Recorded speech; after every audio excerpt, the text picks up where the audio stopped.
Stanley presents, oh, hey, that's me, The Further Adventures of Indiana Jones. Excelsior. Welcome. It's time for The Further Adventures of Indiana Jones. Sharing your adventures is an interesting experience. Pack your bag, grab your passport, and prepare to go globetrotting with Marvel Comics' classic four-color adventures of Indiana Jones. Jones? Jones! Dr. Jones, the eminent archaeologist. Hard to believe, isn't it? Ouch.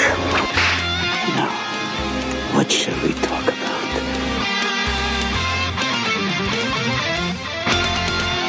Well, welcome, IndyCast listeners, once again to the Further Adventures of Indiana Jones. I'm Joe Stuber, and I am here with the star of the Star Wars Insider, Mr. Keith Voss. Keith, how are you doing, my friend? Doing pretty good, Joe. Yeah, it was pretty cool. You got in the latest issue of Star Wars Insider. What was that, 140? 144. 144. Yeah, the one with Slave Leia on the cover. Slave Leia on the cover, hey. You can't ask for a better magazine to be in than Slave Leia on the cover. Yeah, you won't have to look for it on the stands. I mean, it jumps out at you. Yeah, it was pretty cool. You know, I think about a year ago, whenever the Indiana Jones Blu-rays came out, I remember sending off to Mary Franklin at Lucasfilm, you know, the pictures of my wedding, you know, the monkey brains cake. It's monkey brains cake. Yeah. Awesome. Yeah. It's a very, very, very cool, no pun intended, cake. Monkey brains. That my wife Kay surprised me with at our wedding. She knows I'm a big fan of Temple of Doom and of that scene in particular. And well, they did a wedding section in the magazine. Didn't they? It wasn't like all these wedding pictures, like Star Wars. Yeah, it's the almost annual wedding edition of Bantha Tracks. And I was really surprised. She wrote back and said, "Yeah, I love the picture to put them in," and I was surprised. I got like half a page. It was pretty cool. It's a pretty prominent picture in Star Wars Insider. Hey man, I gotta keep the indie flame alive somehow. Hey, I mean, we got a little indie love in the Star Wars universe there, so you know, it doesn't happen that often. So let's take it when we get it. And good on you, my friend, for getting that accomplished. Yeah. Pick up the current Star Wars Insider. Hope you guys enjoy the picture. Well, and I hope we enjoyed the first Further Adventures mini-series. We've got the Cuban Connection Part 3 that we're going to be reviewing today. Cuban Connection, Chapter 3, End Run. October 1984 cover date. Cover by Joe Brzezowski. Plot, David Michelinie. Script, James Owsley. Pencils, Joe Brzezowski. Inks, Mil Candido. Colors, Robbie Carosella. Letters, Diana Albers. And we get a new editor. Yeah, Elliot Brown is out. That's right. And this time we got Ralph the Karate Kid Macchio. Sweep the leg. You have a problem with that? No, it's Macchio. Oh, it's Macchio? I kind of like the Karate Kid better, to be honest. You know, it's kind of cool. Well, you know, it's Mercy. I always thought it was Macchio too. Mercy's for growing up, man, I always thought it was Ralph Macchio, and for a while, I actually thought. I mean, Karate Kid was huge in the 80s. Come on. I actually thought, I was like, wait a minute, Ralph Macchio, the star of Karate Kid, is working for Marvel Comics? This is awesome. Well, in all fairness, too, I think we're not the only ones that think that, because according to Comic Book Database, that is his nickname, is the Karate Kid. So I'm sure he's gotten teased about it for a while. And hey, too, just a quick note, our friends over at the Sidebar podcast at sidebarnation.com, check out episode 218. A really lengthy interview that they have there with Ralph Macchio, and we'll see if we can track him down too to talk a little Indiana Jones. See if we can do that. So that's a possibility. We'll see what we can bring to the listeners here. But yeah, Elliot Brown's out. Ralph Macchio's in. As you mentioned, he started Marvel Comics. He was a fan. Hey, he was a fan just like us. Just like us, exactly. Very cool. Yeah, he wrote letters in and got noticed and. You know, met a few people, got the tour of the place, and next thing you know, he's editing books, including one of our favorites, Further Adventures of Indiana Jones. That's right, and he comes in at a pretty interesting time in the book's run too. No pun intended. The title of this book is End Run, and that's certainly what happened with Elliot Brown. Unfortunately, I mean we loved Elliot on the book, but Ralph Macchio does bring his certain charm to this book. Yeah, he pretty much finishes out the run, I think, with the exception of next issue, if I'm not mistaken. But we'll get to that. But hey, let's get to our cover. We'll talk about that cover. We talked about Joe Brzezowski, a.k.a. J.J. Birch. Yep. First 2 issues of this, we seem to get a Hitchcock theme going, as you mentioned earlier. We had North by Northwest. We had the birds. Yeah, unfortunately, we don't get the trifecta. That famous Hitchcock movie, The Bears? You don't remember Bears? That would have been an interesting Hitchcock movie for sure, but no, unfortunately, sure there wasn't one? We don't get the trifecta. No zoo cameo or something by the master? Maybe in The Trouble with Harry, there might have been a bear, running around the Trouble woods. with Harry, Hairy. All right, you're getting ahead. All right. Well, actually, Harry is in trouble. Harrison is in trouble on this cover. Harry's look at that. in trouble from Harry, yeah. Look at that grizzly bear, man. It looks like it. Or is that a brown bear? I don't know. It looks like it's a grizzly. Yeah, I think it's a grizzly as we go through. So we've got a great Indy here. And he's definitely in some trouble. We got Ben Ali, Ayub, Marion, and what looks like to be our mystery Nazi on that battlement. Yeah.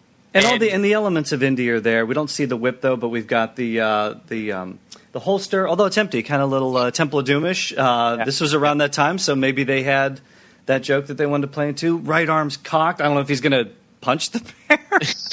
I don't know. He doesn't have much else to do. What? If he knocks that bear's teeth out, you know what we have then? A gummy bear. Very funny. Nothing? Come on. Gummy bear. He has power to knock that bear's teeth out. Come on. He does. It's the claws, I think, that I'm worried about, though. I don't know if it's a gummy bear, but the clawy bear. We get a good Harrison likeness here. I think Harrison. It looks a lot like Harrison at Indiana Jones. Good beard, the stubble. Yeah, we get a good Indy here, and I think is a great cover. Ben Ali Ayub on the cover here. He might not be large physically on the book, but he seems to be in charge. And I'm not sure how Marion's going to help, but let's figure that out as we go through. Well, geez, a lot has happened 30 seconds ago when we last left Dr. Jones. He had flailed away, managed to dispatch that crazy bird-loving bad guy, Tarrant. Yeah, he just kind of swung his arm wildly. Took him out, knocked him out. And there he is, in our main splash page there. Tarrant's unconscious. We have our mystery Nazi from last issue with a Luger pointed directly at Indy's head. Tarrant, Cutter Coleridge's henchman, he's out for the count. So we were prepared to find out exactly where Ben Ali Ayub has been hiding out. Well, that's the whole point of this miniseries. We got to find out where Ayub is. It doesn't quite seem to happen, though, does it? No, we took a few detours. Yeah, we threw whales. We want to track Ben Ali Ayub down. We want to clear Marcus's name of that Arnhem Ring scandal. All that was 30 seconds ago. Yeah. Not now. Now Indy's staring down the barrel of that German Luger. That's right. And that Nazi's there to kill Indy on direct command from his boss. What about your boss, Der Fuhrer? As we mentioned, it looks like Mr. Brzezowski had a little bit more time to work on the artwork than Ditko here. This is a great splash page. This is a great splash page. And again, maybe not as clipped for time, but maybe just a normal deadline. And everything is super improved so far, just from this first splash page. And again, we find out that this mystery Nazi is under direct orders from the Fuhrer to take Indy out. Yeah, and so, but he's kind of torn because he respects Indiana Jones. He mentions that. He doesn't want to kill him, but he's under orders to kill him. While they're kind of hashing this out, and he's having this, this conscience, this crisis of conscience, crazy Tarrant starts coming up from behind, and he's going to take the Nazi out with a dagger. And we got kind of like a comedic action scene here where Indy takes this rock and he throws a rock. Yeah, and he hits the Nazi Tarrant ducks because he's like, oh, that really a rock? But then Tarrant loses his footing and he tumbles down the mountainside. Yeah, I was thinking he might have been down, but he wasn't out. But now he's out. Too bad he didn't blow that whistle and get some of those birds to come grab him and fly him away. That did not happen. My pets. That didn't happen. No. He's down and out. And it's funny. We got a funny little moment here. It turns out Indy really wasn't aiming at Tarrant. He was throwing that rock at our mystery Nazi. Yeah, we get a little internal monologue there with Jones. But you know what? In the world of Indiana Jones, things don't always go as planned, but he gets the job done. Exactly. We got a strange reaction from this mystery Nazi who is now indebted to Indy. Yeah, he saved his life. Yeah, saved his life. Tarrant was coming at him from behind with his knife. He was going to take him out. And again, like we said before, this guy respects Indy, and he grants him a 24-hour reprieve from his death sentence to wrap up Indy's affairs with IUB, which is very interesting. Yeah, I mean, well, we've got an adventure to play out here, so if he just pulls the trigger, it's over. So, but yeah, it's kind of interesting. Again, with that crisis of conscience that he's going through, there's more to him than meets the eye here. And we find out exactly what he knows, because now we have another one of our exposition boxes here. He knows everything. Yeah, he does. A little bit better than last time, because the last issue we had that exposition box was so small, and they had to cram all that dialogue in. Remember, we were covering up Ditko's art. Here, there's a little bit more breathing room. We find out that he pretty much knows everything. And Marion has the same question that we have, is like, how does this guy know all this? Yeah, well, it turns out that this guy might be working with Scotland Yard. Okay, you're gonna have to explain this to me, because he's a Nazi. He says he's under direct orders from the Fuhrer. He hands this paperwork over to Marcus. Marcus says, "Oh no, he's Hans Degen." Yeah, Hans Degen, and he's from Scotland Yard. But he's not. He's not. That might be a smoke screen. He's obviously not. But but why wouldn't Indy say to him, Marcus? No, he's a Nazi. Yeah, it's very confusing. I don't know that I got that as the issue played out either. So just looking ahead, I don't think that Scotland Yard. I think that was just a red herring thrown out there. But there actually was. We did a little research. There actually was a Hans Degen who was a Nazi. Your German's better than mine, so you take it. Oh boy, you're putting me on the spot here. Hey, you gave me Myrtle Tyndale. Please, the Welsh. You're right. Okay, fine, no problem. Threw me into Wales. You're at least you can speak German. Hans Degen was a highly decorated general in the Wehrmacht during World War II. He was also a recipient of the Knight's Cross of the Iron Cross. Now, the Knight's Cross of the Iron Cross was awarded to recognize extreme battlefield bravery or successful military leadership, and Hans Degen was captured by American troops in May 1945 and was held until 1947. So this obviously is not the same Hans Degen that... No, but he was born in 1899, and that was the same year that Indiana Jones was born, right? The real Hans Degen. Yeah, it wouldn't surprise me if Michelini did a little research back in the... It's easy for us to Google now, but he probably had to do a little bit more digging. But it wouldn't surprise me if he saw that name, saw that he was a Nazi, and thought, hey, sounds good. Yeah, exactly. Yeah, Michelini's pretty good with doing stuff like that. So it turns out like Marcus somehow found out where Ben Ali Ayoub is. Now we didn't read that in last issue, so I guess off. No, he got toasted by the Devil's Heart, and I didn't see him reveal that. But somehow in that cave area when they're battling, and Marcus is showing off his boxing skills, maybe he got him in a headlock, and he's like, "Where's Ayoub?" Exactly. Say uncle. Say uncle. Say Ayoub. Switzerland. So train to Switzerland, yeah. Okay. So we hop a train to Switzerland. Let the red line begin. So we're hopping that train to Switzerland, and we get a little bit of a dialogue here between Indy and Marion as usual, and it gets heated like always. Like always, yep. There's plenty of passengers on this train too, and they're speaking just totally like out in the open. And do you think these people will be like, these people are absolutely nutty? What are they talking about here? Yeah. Well, there's a lot of dialogue like how they got to Coleridge. You kind of wondered that from the last issue, and it's like, he kept in touch with the high school committee. It's like, wait, what? Yeah. Or the university committee, and so they tracked him down that way. So they at least they're explaining how they get from point A to point B to point C. So I do kind of like that. We've got some great artwork here too. Yeah, I was going to say we got some really good characterizations of Indy and Marion. Mm-hmm. Are you sold on Marcus yet at this point too? I mean, it's still a different Marcus every time. He's so tough. I don't know why we can't get him, but I like him better in this one. I think it's a better Marcus. I don't like that big, overweight Uncle Ben looking Marcus, but I love the Indian Marion in that shot where they're on the train. He's got his arm around Marion. He's got that kind of smirk. That's Harrison. Boy, did Brzezowski. The eyebrows cocked. I mean, look at that. Yeah, let's get that smirk. Yeah, that's a great shot. Looks absolutely. So some good artwork, and it's funny too. You talk about the characterizations. They're talking about how convoluted this plot has become, and I like how Marion just cuts right to the chase. She's like, "Yeah, I would have figured out an easy way to handle this," and Indy's like, "What? I would have just blamed everything on you. Yeah, that would have taken care of everything in one issue. It really would have. But we don't want one issue, do we? We want as many issues as we as and we like our Marion feisty like that. Yes, we sure do. We sure do. We get another classic Bond trope. The villain's lair, or castle in this case, is on a mountain. Yeah, we mentioned that when IUB first made his appearance way back. What was that, issue 11?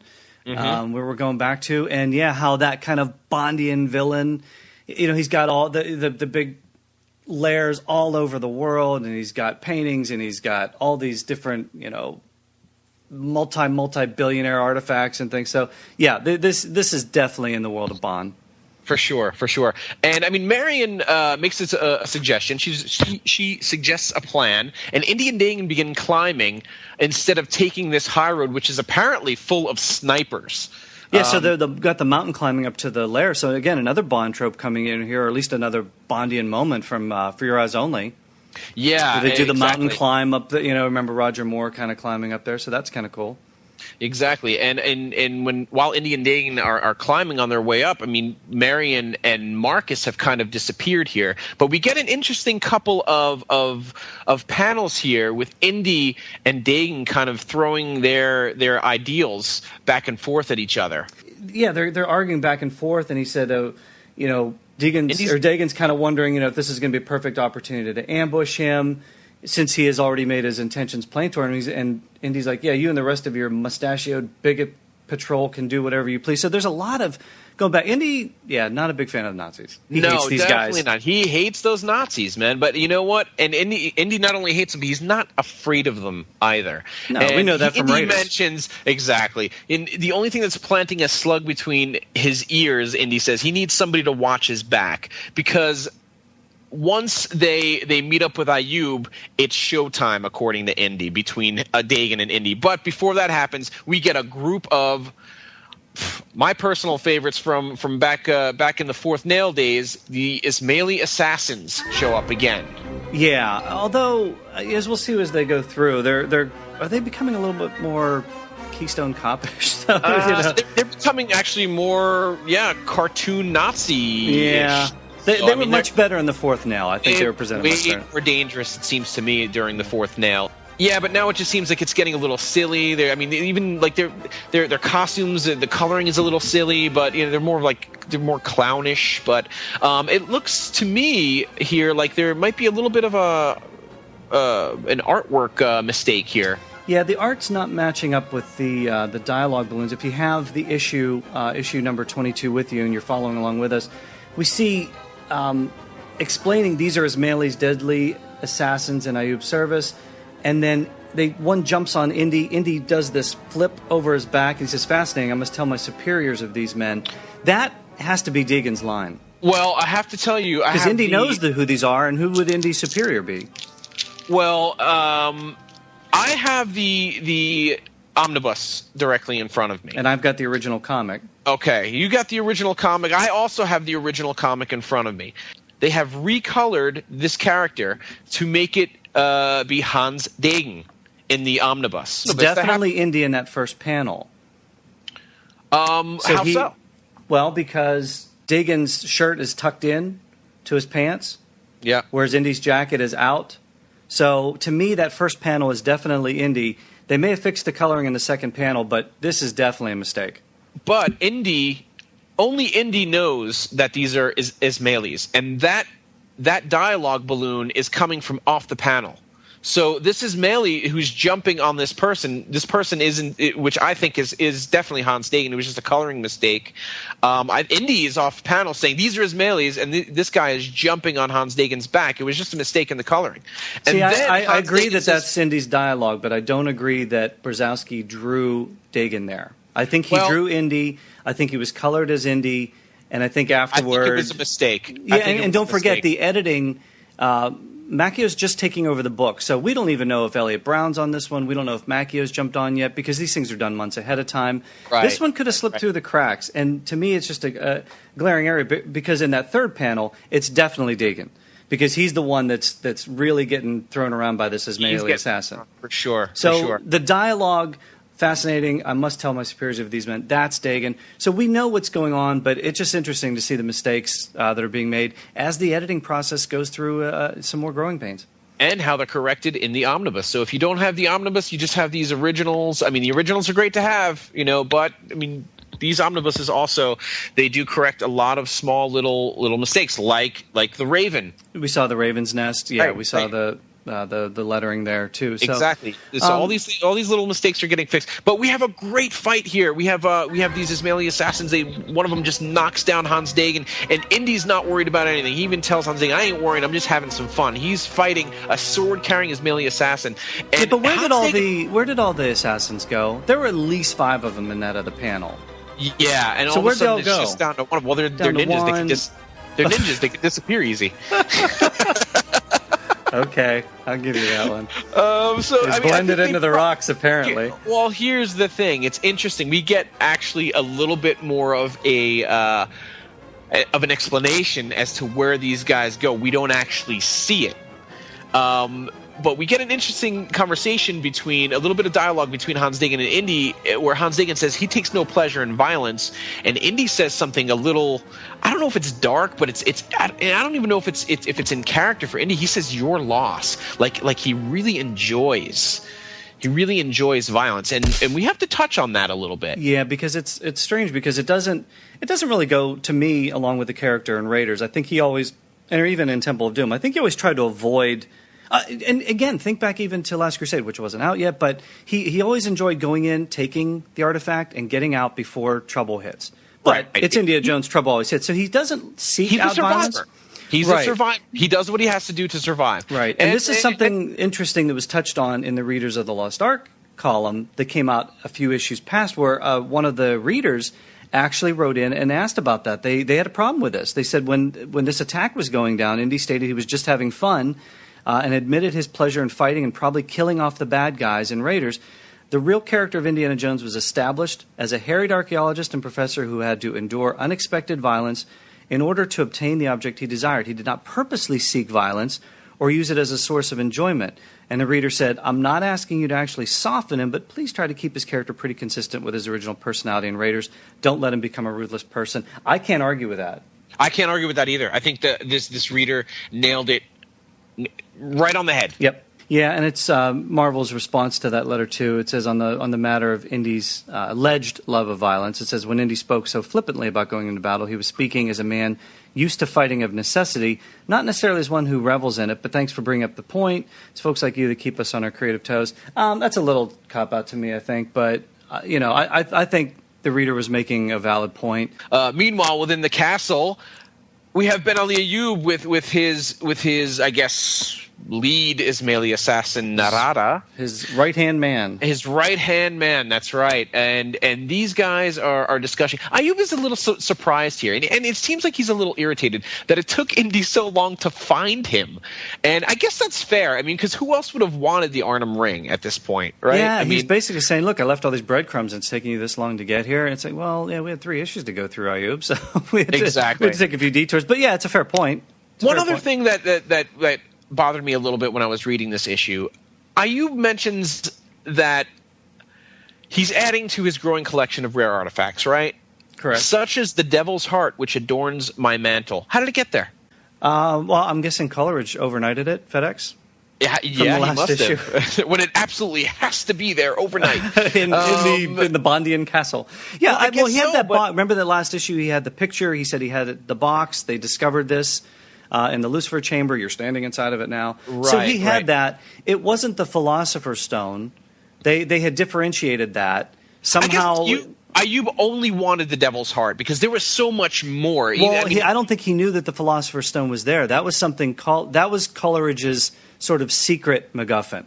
Right. So he was going after that. He's like, yeah, I'll get this for you. Here, quick, overnight this, Tarrant, and get your birds to fly this up to Ben Ali Ayoub. So he's got it. Now, that's what he wanted.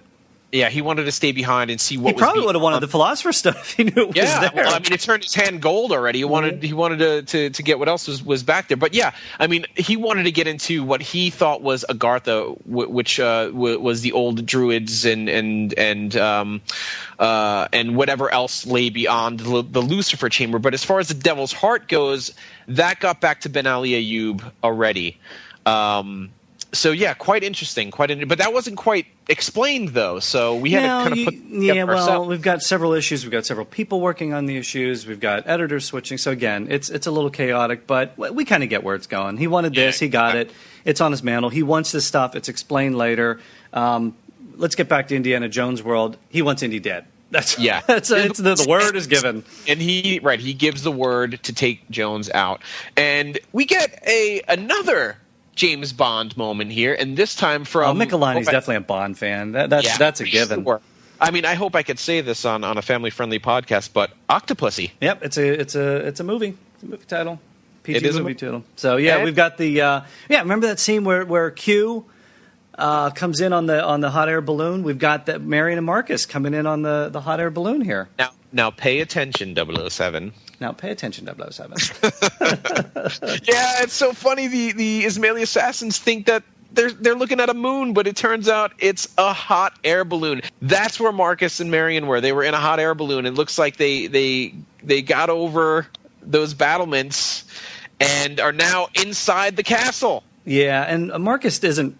Marcus, I don't know that he's always crazy about Indy's way of handling things, and he kind of compares it to the way Marion handles things. He calls her plans obstreperous.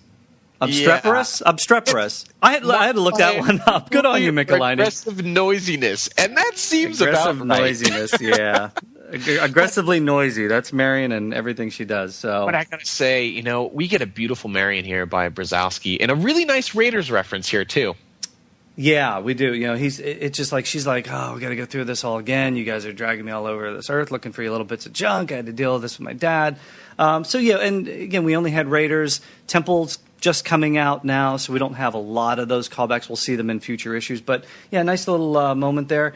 Good artwork. I love this Marion. We haven't had the sort of freckled Marion. The hair's right. So much different than the 60s kind of version last one. And a nice little comedic moment where she's in the middle of talking about this and she bumps into an Ismaili assassin and she's like, oh, hi there, big boy. Yeah, the assassins get the drop on Marion and Marcus. Does that remind you of that Gamble Michelini for sure, comedic timing moment? Those sort of like asides? Oh, for sure, it works, and it works well within the context of the story. Yeah. I really like those good little beats. Moments. Meanwhile, Deegan and Indy are trying to sneak into the castle. They've done the climb. They've dispatched the Ismaili assassins, and the way they dispatched, the way they dispatched the Ismaili assassins, we're flipping characterizations now again. Right, like we said before, they would finally be explained later what happened to those Ismailis. 10 Ismailis fall to one Aryan. So we find out what happened. I mean, Deegan just took out his gun and shot him. So Deegan's like criticizing Indy's love of violence, and all of a sudden he's like, shoot them all. So strange moment, but who knows? It's that going back and forth between the two of them, and then they crawl through this little underground tunnel into the castle. They're trying to sneak up, and man, these Ismaili assassins are just they're great at hiding. I don't know that they're great at fighting. Yeah, again, because they're all taken out in the last thing. They were taken out in the fourth nail. How long have they been hiding under the water here? Can they breathe underwater? I don't see any straws or snorkels here. Nothing. No, they're coming up through this tunnel, and then all of a sudden, boom! These Ismaili assassins pop up out of the water. It's like, all right. I love Indy's reaction here. He's like, oh, shoot, so to speak. Yeah. Don't actually shoot me, please. But didn't IUB give the order to kill him? He didn't give the order to capture him. The word is given, remember? Yeah, the word's given. Yeah, the word is given to bring him upstairs. Yeah, exactly. He's got a monologue.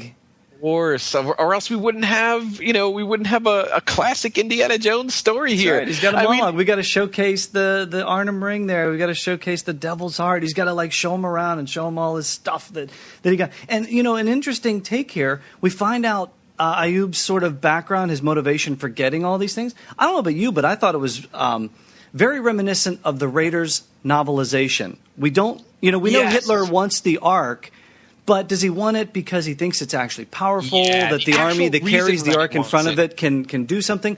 Yeah, in the novel, you get that conversation between Idol, who was a member of Hitler's inner circle, and Colonel Dietrich. Yeah, that's right. Where Hitler was more concerned with the symbolism of the Ark and the fear that it could instill in cultures. That's right. So he could get and that's kind of what IUB is. He just wants to get these artifacts and use them to sort of control.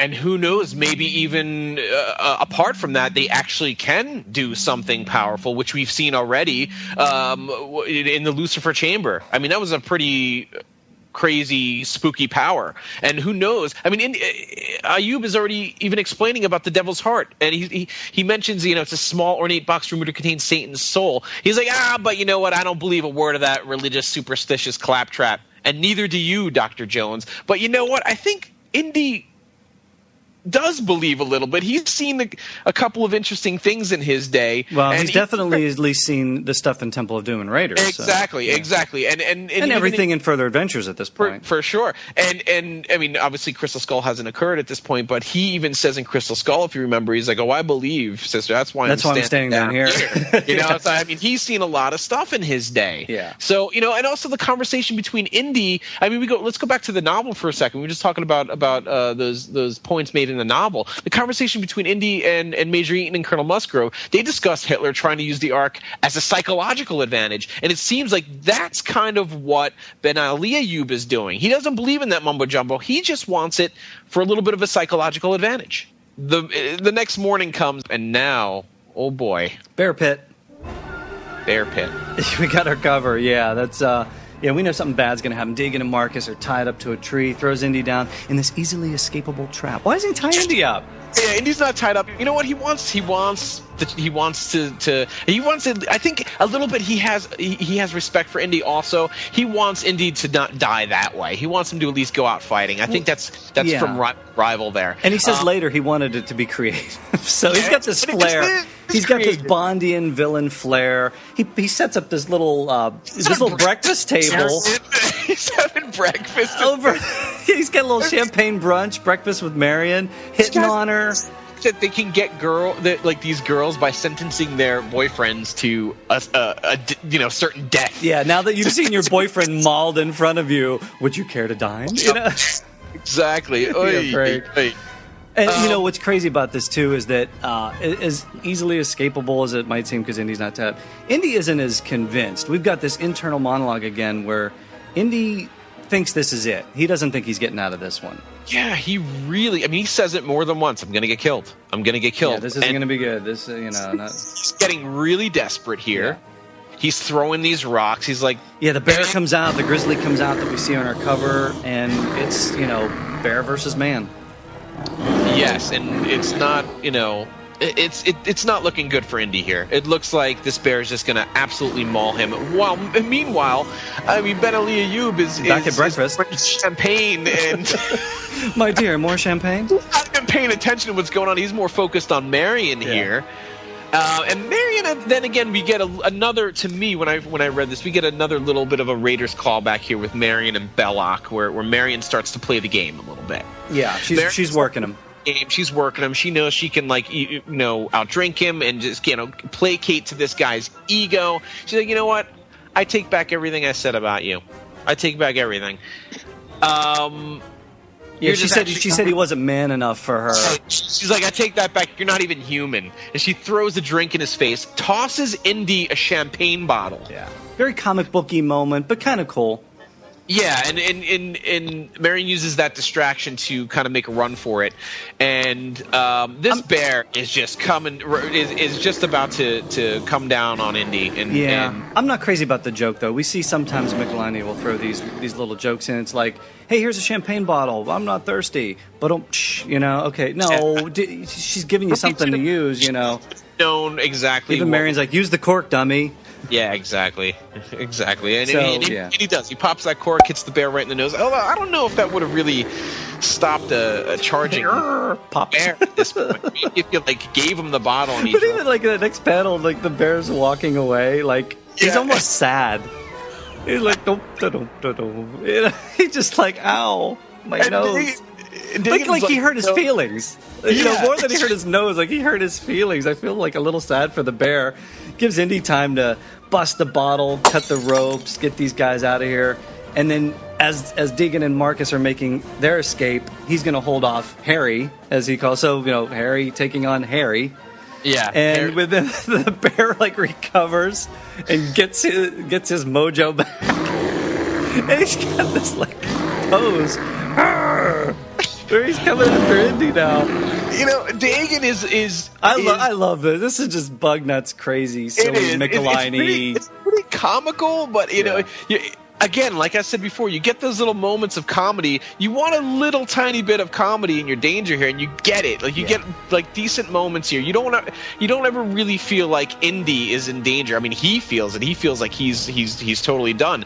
Yeah. But it's also interesting that Deegan says, like, why would he save me? Yeah, why would he hold off the bear? Like, why wouldn't he leave me tied up here?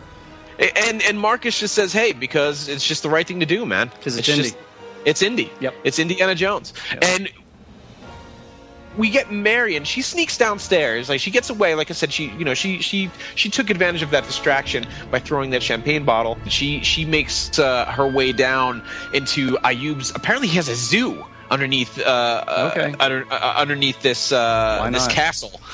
Why not? He likes to collect artifacts. Why not collect exotic animals as well? But things get pretty violent in a hurry. These assassins, they're taken out by IUB's predators. We have lions and there's a boar in there and tigers and all kinds of stuff. Yeah, these assassins are everywhere, and they're like in the wrong place. Yeah, exactly. And I mean, they don't have a chance against Indy and Hans Deegan. They definitely don't have a chance against these animals. The bear, Harry, grabs in. I mean, now he's got the drop on. He's ticked off because Indy popped him in the nose with a champagne cork. He's got his mojo back. He's tearing up Dr. Jones. IUB says our contest of wills, Doctor, is complete. And it looks like Indy's done. He even says, I'm going to die. And I never told Marion that he hates her red shoes. Okay. I think that's, for me, a moment where I was like, it took me out of it. It's a little it did. Because I like the moment where there is sheer terror. We see Deegan coming up behind. He's going to help Indy. Yeah, we are going to die. Do it now. And Deegan comes up and he's going to help Indy because now he feels better about him. I mean, he's always kind of been torn about him. And now he realizes Indy's a good guy. So he's going to help him out. But that shot of Indy being torn up, or almost being torn apart by the bear, it's a real terrifying moment, and it's kind of undone by that joke. I'm not thrilled with it, but it is what it is. But Deegan jumps up on top of him, whips this rope around him. He's kind of corralling the bear to drop Indy, and then that allows Indy and Marcus, and of course Marion, to make their getaway while Deegan is just riding on top of this bear with a rope around his neck. Yeah, and it's interesting. Marcus is like, Deegan, be careful. The bear's going to kill you. And Deegan, his only answer to that is, I'm Aryan. I'm an Aryan. Yeah, it's just this conceit. It's very conceited, yeah. And it's yeah. They're superior race. I can take, Indy would get killed by the bear. I won't. I wouldn't, exactly. And he doesn't. Yeah, he does. I mean, he's got that attitude. It's like a bucking bronco here. He's riding that bear like he's at a rodeo. Yeah, I mean, he's got some mad skills. We'll give it to him. I mean, he's actually a pretty cool villain too. He's telling Indy to get out of here. He's like, just go. He's like, I'm actually giving you a chance to get out of here. And Indy's like, well, we can't leave you. I saved you once. And he's like, look, don't be stupid. Just go. Yeah, just go. So they go and they get up to IUB's. Just get out of there. I mean, they got to get the Arnhem Ring back, I guess. So, they got to get up there. And IUB's ticked off. His army's mauled by his zoo creatures. Everything's coming down. Indy and Marcus and Marion are back there to get the Arnhem Ring. You know what? He's got a gun on Indy, and he's just like, at this point, so I'm taking you out. Yeah, exactly. And Indy notices something behind IUB. And it's Deegan. But Deegan, this is where I find probably one of the most interesting parts of the book. Yeah, what was your take on this about Deegan's motivations? Well, his motivation, this could have all been a plan to get the Devil's Heart. That's what I was wondering, because he's going for the Devil's Heart. He doesn't, he just took a bear out. Right. So he could take IUB out. Now, and he reaches for the devil's heart. Could it have been a ploy in the beginning of the book for when Dagan said, you know what, I'm going to spare you till this thing with IUB is taken care of? Could it have been a ploy for Indy to take Dagan with him so that Dagan can locate? I mean, we said this guy Dagan is very Indy-like. Could it have been a ploy for Dagan to actually find the devil's heart for the Fuhrer? Could that have been his actual mission? It's possible. Or could he have just come over to the good side now so much and appreciate Indy and what he did, that he wants the most awful, horrible thing to happen to IUB for putting them all through this in the first place. Because he could take IUB out, and that would be it, but he grabs the devil's heart. Well, yeah, IUB sees his reflection in one of the glass displays and turns and shoots Again, Dagan very Bondian. twice. Very Bondian, exactly. Turns and shoots Dagan twice and kills him. He kills him. He drops the box with the devil's heart, and IUB leaps because he doesn't want it's the key to boundless treasures. He doesn't want it to be damaged. And then all the Indiana Jones stuff happens, like we saw at the end of the last issue with Coleridge. This thing opens up this doorway to wherever Agatha or whatever, and this black flame leaps out from the devil's heart, and it just up, vaporizes him. Yeah. Vaporizes him. So maybe that was Deegan's motivation. Maybe he's going to get that and unleash it on IUB, knowing that would take him out and he should suffer this horrible consequence for his actions. Or, like you said, maybe he just wanted it for himself and for De Fuhrer. He obviously knew about it. Why would he grab for it then? He went for it. He knew what it was. He knew what it was. Yeah. That's the point. He knew exactly what it was. So why else would he go for it? Other than that, it's just a little trinket on a mantle. So I think he knew what it was. I think he was going for it, and maybe he would have saved Indy another way. Who knows? At this point, we'll never know because he's dead.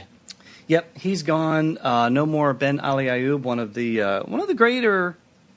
the best villains, I think, in Further Adventures. I agree. Yeah, and Deegan's gone, and he said he just before he died, he said to tell you something, Indiana, something about a contest of wills. He said he lost. So, Indy comes out on top again. We've got dead Ismailis everywhere. The victims of the zoo creatures of Ben Ali IUB. So, yep, it all comes crashing down. They've got the ring. Indy's got it hooked around his arm. The local authorities are on their way. They're going to round up the stray animals. Yeah, and it's time to head out. Yep, and Marion's shoes are insulted once again. About those red shoes. Those red shoes. Yeah, we get a nice little wrap up here. We're back at the museum. The real Arnhem ring is back on display. Marcus's job is safe. Indy shaved finally and took off that looking smelly like old Professor fedora. Jones. Yeah, he looks looking like Professor Jones looking handsome in his green suit. And he's worried about who's going to foot the bill. Well, Marcus always foots the bill, doesn't he? Yes, it's always his treat.